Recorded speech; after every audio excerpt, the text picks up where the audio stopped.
समर्थ portal पे किसी भी बच्चे का यूनिवर्सिटी फॉर्म भरने के लिए सबसे पहले हम स्टूडेंट लॉगिन पे जाएंगे।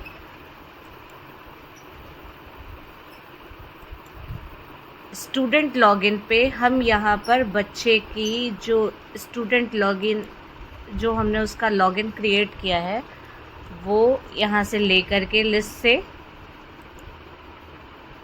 इस पे यहाँ पर फिल कर देंगे। फिर इसके बाद उसका पासवर्ड डाल करके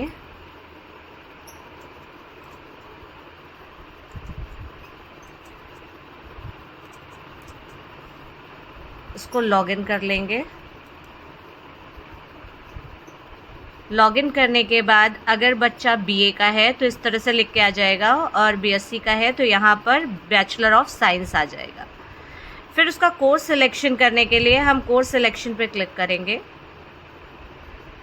उसके बाद यहाँ पर कुछ ऑप्शंस इस तरह से आएंगे, उनमें से सब्जेक्ट वाला ऑप्शन इस तरह से क्लिक करेंगे। फिर बच्चे का नाम और इनरोलमेंट नंबर वगैरह वेरीफाई करने के बाद हम यहाँ पर इस ऑप्शन पर क्लिक कर लेंगे। यहाँ पर हमें डिसिप्लिन आ जाएगा, इसमें हम 3 मेजर और 1 माइनर को सिलेक्ट करेंगे।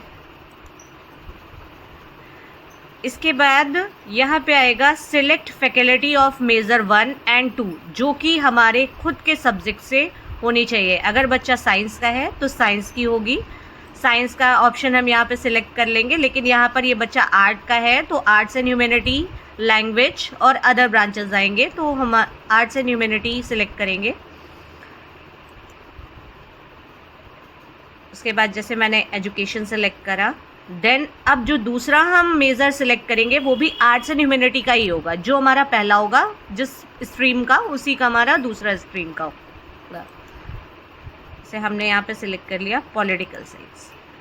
देन जब हम थर्ड मेजर पे जाएंगे वो हमारी सेम फैकल्टी का हो सकता है, जैसे आर्ट्स एंड ह्यूमैनिटी का हो सकता है, हम लैंग्वेज का भी ले सकते हैं और साइंस का भी ले सकते हैं, लेकिन मैं आर्ट्स एंड ह्यूमैनिटी का ही ले रही हूँ।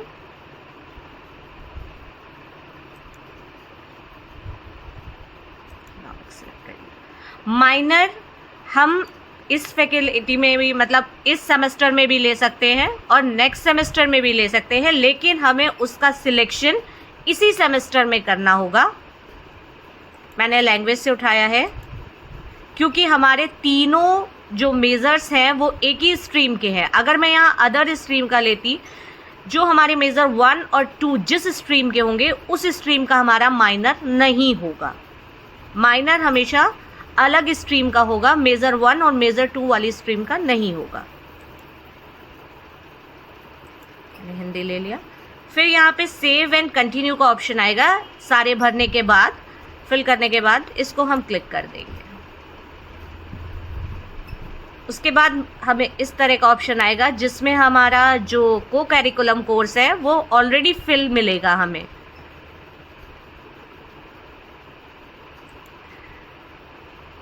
मैंने पहला मेजर एजुकेशन सिलेक्ट किया था, उसमें एक थ्योरी और एक प्रैक्टिकल दोनों आए हैं। हम दोनों को क्लिक करेंगे इस तरह से इनबॉक्स पे।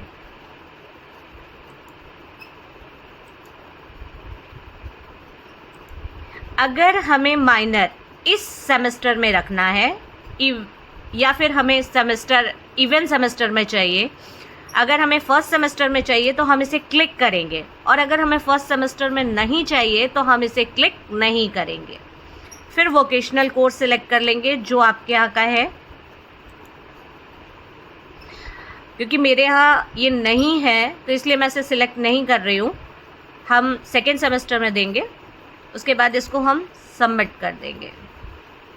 सबमिट करने के बाद हमें यहाँ पर कुछ इस तरह से पॉइंट्स आएंगे, जो क्रेडिट्स आएंगे। मुझे यहाँ 21 क्रेडिट्स दिख रहे हैं क्योंकि मैंने माइनर सिलेक्ट नहीं किया है। अगर हम माइनर यहाँ सिलेक्ट कर लेंगे तो यहाँ हमें 27 क्रेडिट्स दिखेंगे। अगर हमें यहाँ पे कोई सिलेक्शन में गड़बड़ी हो गई है या कुछ भी हो गया है तो हम यहाँ अपडेट कोर्स में जाके इसे दोबारा अपडेट कर सकते हैं, और अगर हमारा सारा कुछ सही सिलेक्ट है तो हम इसे सबमिट कर देंगे। ओके करेंगे, देन ये सबमिट होने चला जाएगा। सबमिट हो जाने के बाद यहाँ पे इन्फो लिख के आएगा कोर्स सबमिटेड सक्सेसफुली। हम इसको यहाँ अगर क्लिक हियर करेंगे तो हमें यहाँ पर प्रिंट का ऑप्शन मिल जाएगा। हम यहाँ से इस पेज को प्रिंट भी कर सकते हैं।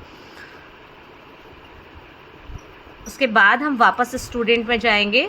स्टूडेंट में जाने के बाद हमें यहाँ पर एग्जामिनेशन दिखेगा।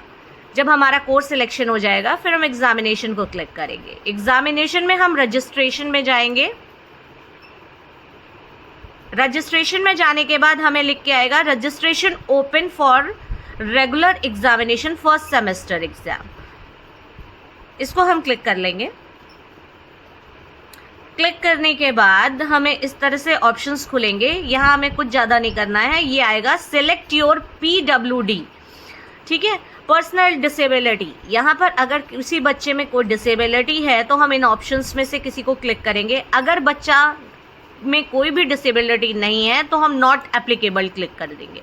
नॉट एप्लीकेबल क्लिक करने के बाद हम इसको सबमिट कर देंगे।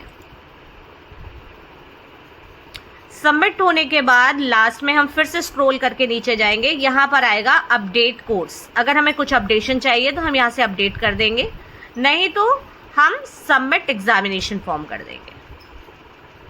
उसके बाद हमें यहाँ पे लिख के आ जाएगा great examination for submitted successfully, और फिर हम यहाँ से इसको प्रिंट भी कर लेंगे और हमारा एग्जामिनेशन फॉर्म सबमिट हो जाएगा इस तरह से। उसके बाद हम स्टूडेंट की लॉगिन को लॉग आउट कर देंगे। Thank you.